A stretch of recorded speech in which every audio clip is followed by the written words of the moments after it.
Nah, berikutnya disunahkan berangkat pagi-pagi ke 8 ya. Disunahkan berangkat pagi-pagi ke sholat Jumat disertai dengan mandi terlebih dahulu, mengenakan minyak wangi dan bersiwak. Dari Aus bin Aus, beliau berkata, aku mendengar Rasulullah bersabda, man ghassala yaumal jum'ati wa ightasala thumma bakkara wa babtakara wa masya wa lam yarkab wa dana minal imam fastama'a wa lam yalghu kana lahu bi kulli khutuwatin amalu sanah ajru siyamiha wa qiyamiha.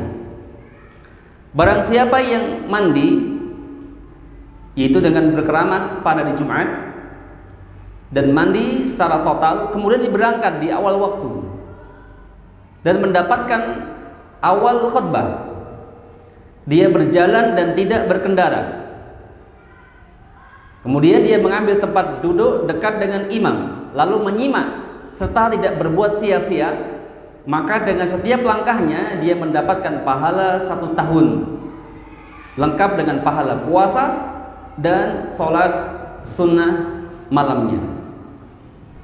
Nah, pada poin ke-8 ini ya, disunahkan yusannu tabkir ila salati lil husuli ala ajri kabir, yaitu disunahkan untuk berangkat salat Jumat itu tabkir, mubakiran. Apa bakiran itu? Awal-awal, pagi-pagi, di awal waktu ya, lil husuli ala ajri kabir, yaitu untuk mendapatkan pahala yang besar. Jadi disunahkan berangkat itu awal-awal ya, disunahkan berangkat awal-awal. Nah, kemudian juga di poin 8 ini juga disebutkan mengenakan minyak wangi ya, mengenakan minyak wangi. Itu mengenakan apa? Minyak wangi. Nah, itu mengenakan juga minyak wangi. Kita bahas dulu pertama hadisnya adalah perkara datang awal-awal ya, datang awal-awal. Nah, keutamanya adalah disebutkan dalam hadis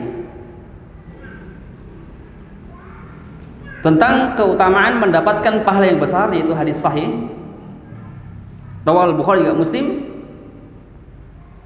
Anna Rasulullah sallallahu alaihi wasallam qala man ightasala yaumal jum'ati ghassalal janabah.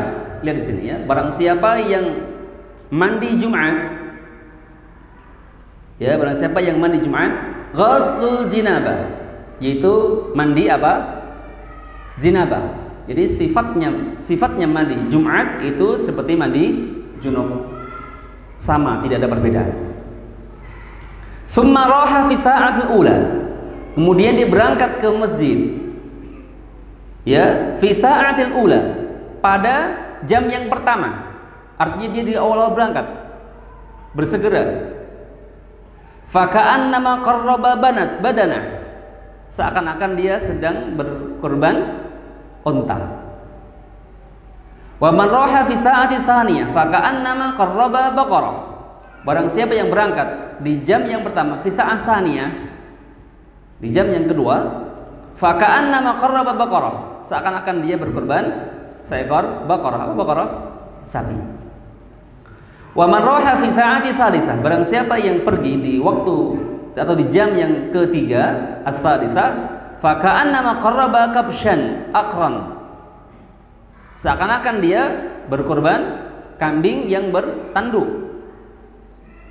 Wa man raha fi sa'ati rabi'ah faka'annama qarraba dajajah, barang siapa yang berangkat ya roha bisa rabi'ah pada jam yang keempat, faka'annama qarraba dajajah, seakan-akan dia berkorban apa? Ayam. Wa man raha fi sa'ati khamisah, barang siapa yang berangkat di jam yang kelima, faka'annama qarraba baydah, dia seperti berkorban telur.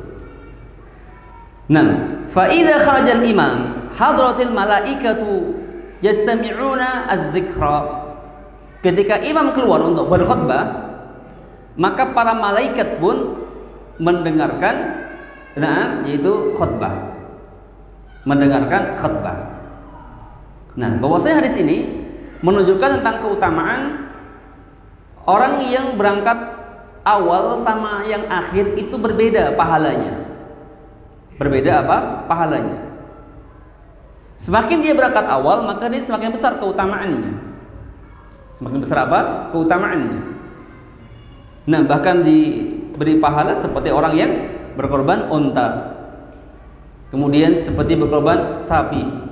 Kalau dia terakhir-akhir, belakangan datangnya seperti berkorban apa? Telur.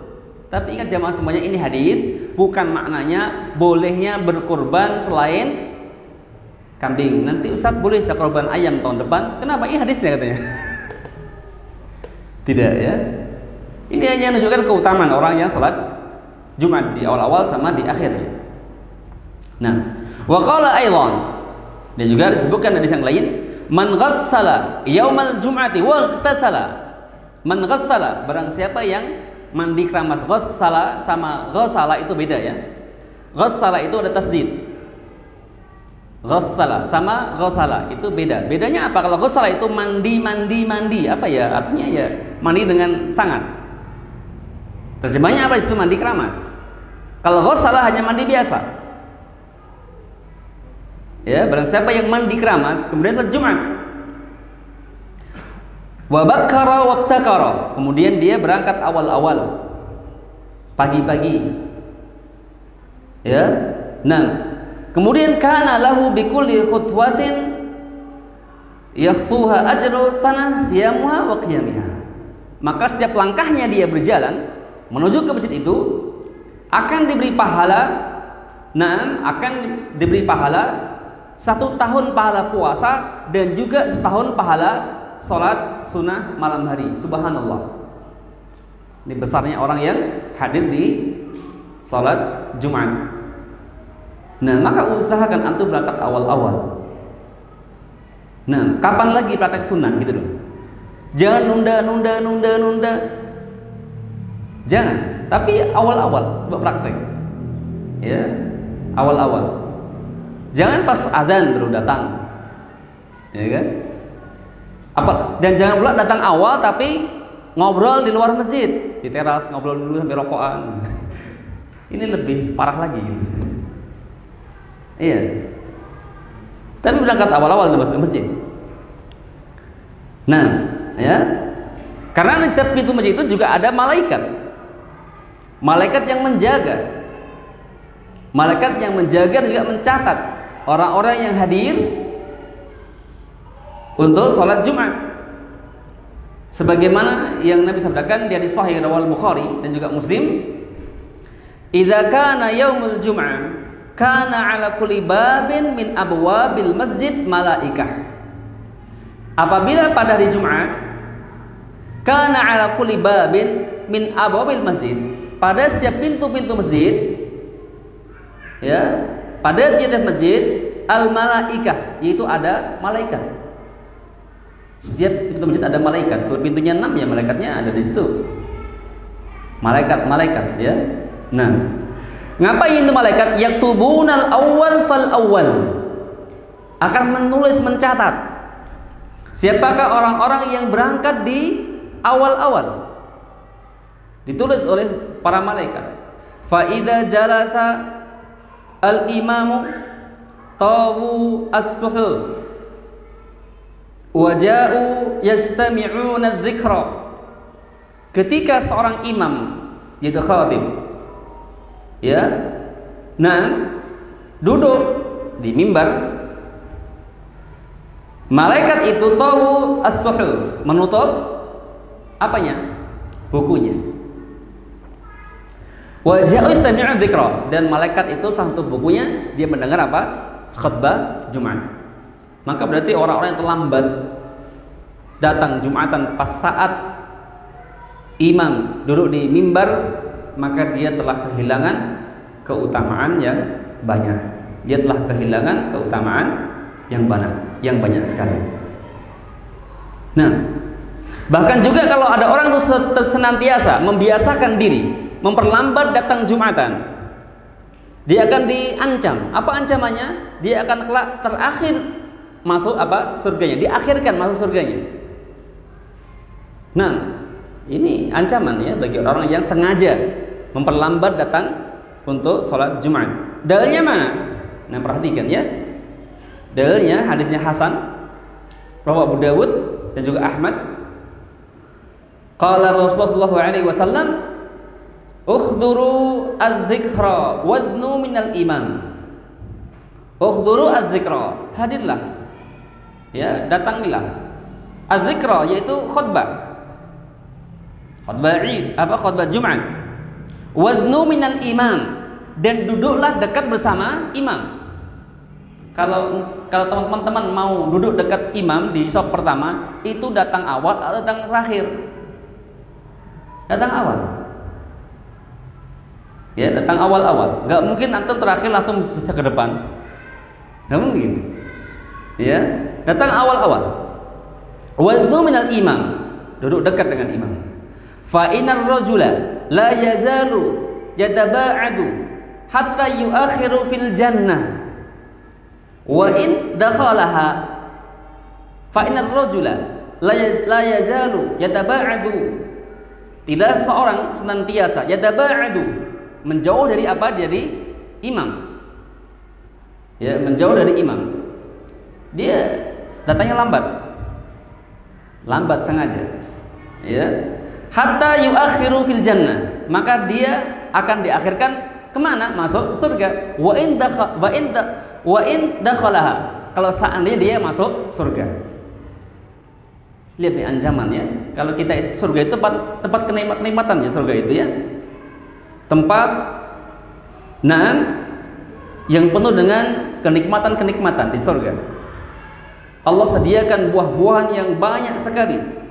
Kata Ibnu Qayyim, namanya seperti nama buah-buah di dunia, tapi rasanya hakikatnya berbeda sama buah yang ada di dunia. Di surga, minimal seorang laki-laki akan diberikan bidadari berapa? Walahu zaujan. Berapa? Zaujan berapa? 2 istri.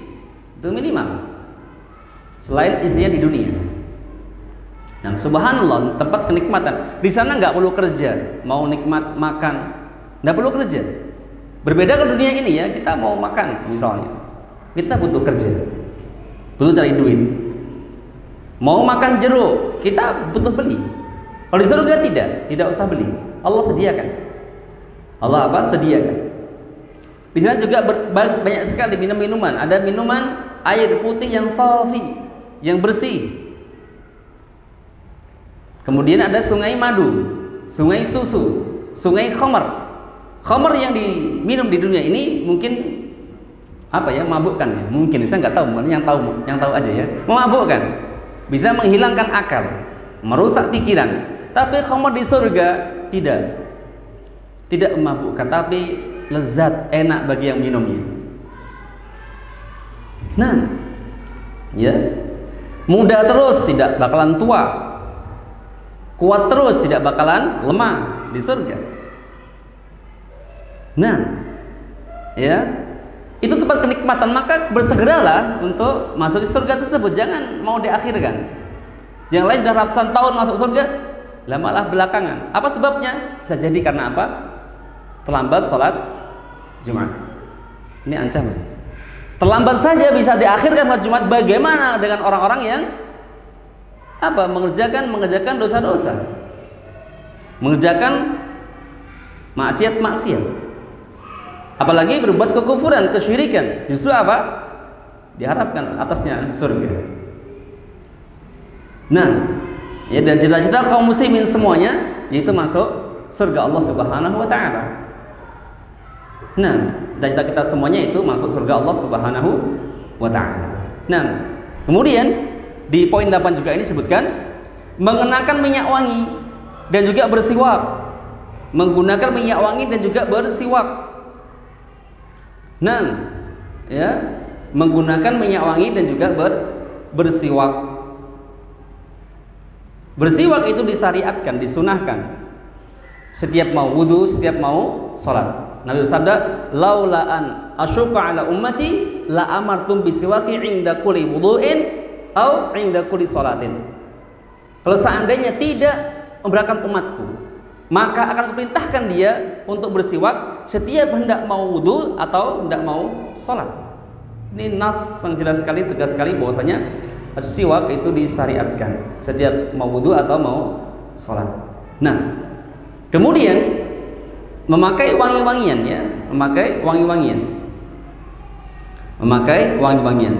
Nabi bersabda, hadis yang marfu' dari Salman radhiyallahu anhu, la yaghtasilu rajulun yawmal jum'ati wa tahharu mastata' min tuhrin wa yaddahinu min duhnihi aw yamassu min tibi baitihi.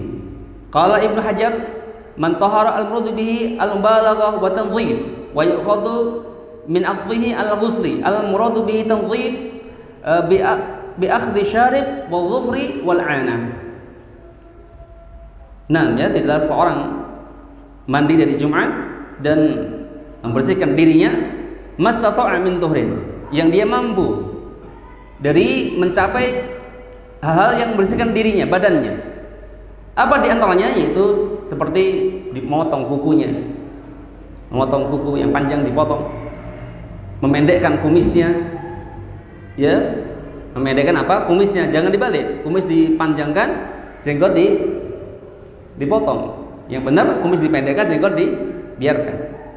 Dan juga apa? Mencabut bulu ketiak atau kemaluan. Bulu ketiak, mencukur bulu kemaluan. Ini makna apa? Makna wa taharru mastata'. Kemudian yadahinu min duhnihi. Dan dia juga meminyai rambut. Dikasih minyak rambutnya. Jenggotnya juga ya dikasih. Nah, aw yamusu min tibi baitihi, kemudian memakai minyak wangi